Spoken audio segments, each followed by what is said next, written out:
Welcome to the European Parliamentary Research Service podcast on life expectancy in Europe.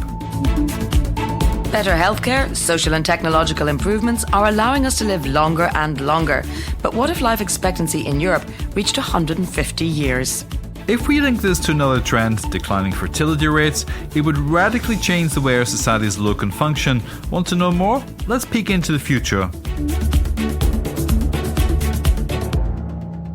In 2019, average life expectancy in Europe was about 79 years for men and 84 for women. That's a lot longer than at the beginning of the 20th century, and it's mainly due to improvements in the healthcare system as well as social and technological advances that have allowed European citizens to live longer and better lives than their ancestors. And estimates predict that we'll continue to get older and older, just this time as a result of advances in slowing the ageing process, although a cure for ageing is still a long way off. The point is, as we move towards a cleaner planet and reduce pollution levels, we're not only going to add life years, but also healthy life years. But how will this impact our societies?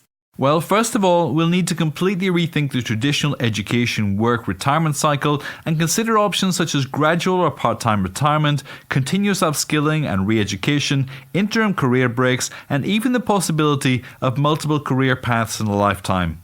Maintaining a productive working population is crucial to avoid the potential economic losses predicted from a declining birth rate and an older population combined together.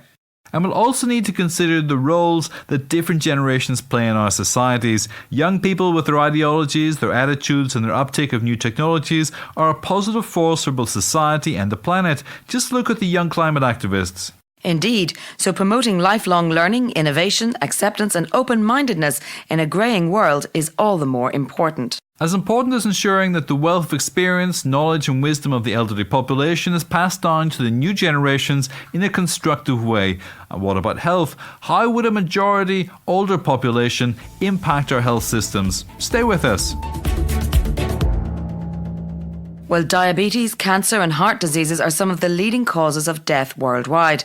Overweight and obesity are major risk factors, but so is age. So if we were to live to 150 years, we may need to factor in a sharp increase in the prevalence of diseases and disabilities.